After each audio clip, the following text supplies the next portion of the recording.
দীর্ঘ ১৪ বছরের অপেক্ষার অবসান। মমতা বন্দ্যোপাধ্যায়ের নেতৃত্বাধীন তৃণমূল সরকারের পতনের পর অবশেষে নিজের বহুদিনের প্রতিজ্ঞা পূরণ করে দাড়ি কাটলেন পানিহাটির প্রিয়নগরের বাসিন্দা তথা কংগ্রেস কর্মী শঙ্কর রায়। জানা গিয়েছে, তৎকালীন তৃণমূল সরকারের উৎখাতের দাবিতে তিনি ১৪ বছর আগে দাড়ি না কাটার শপথ নিয়েছিলেন। রাজ্যে নতুন বিজেপির নেতৃত্বাধীন সরকার শপথ নেওয়ার পর আজ তার সেই প্রতিজ্ঞা পূর্ণ হয়। দাড়ি কাটার এই বিশেষ মুহূর্তে পানিহাটি, খড়দা এবং টিটাগড়ের স্থানীয় কংগ্রেস কর্মীরা উপস্থিত থেকে এই ঘটনার সাক্ষী থাকেন। এটা ১৪ বছরের দাড়ি। কেন দাঁড়িয়ে রেখেছিলেন? কেন দাড়ি রেখেছিলাম? ২০১১ সালে মমতা ব্যানার্জি কংগ্রেসের হাত ধরে সরকারে এসেছিল, আমরা জান প্রাণ লড়িয়ে ওকে বসিয়েছিলাম।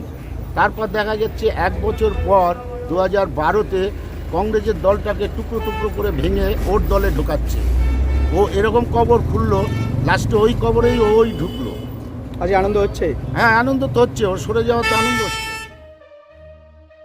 দীর্ঘ ১৫ বছরের পর খুশিতে মাতোয়ারা কংগ্রেস কর্মীরা মিষ্টি বিতরণ করেন।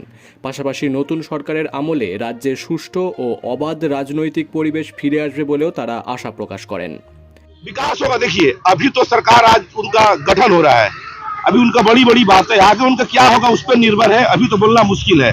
हम लोग तो आशा रखेंगे कि टीएमसी की तरह उनका दमनकारी नीति नहीं हो, लेकिन अगर उनका भी दमनकारी नीति होगा तो उसका भी हम लोग विरोध करेंगे और फिर जनता उन्हें भी जवाब देगा, उन्हें भी खत्म करेगा, पतन करेगा। हम लोग हर समय तैयार है। कांग्रेस तो हर समय शासन के लिए नहीं है, कांग्रेस तो चाहती है हर समय की समाज का विकास हो। हम लोग शासन करने के लिए कांग्रेस पार्टी नहीं बना है, कांग्रेस पार्टी अच्छे कामों के लिए बना है और जहां गलत होगा उसका आवाज उठाने के लिए कांग्रेस पार्टी है।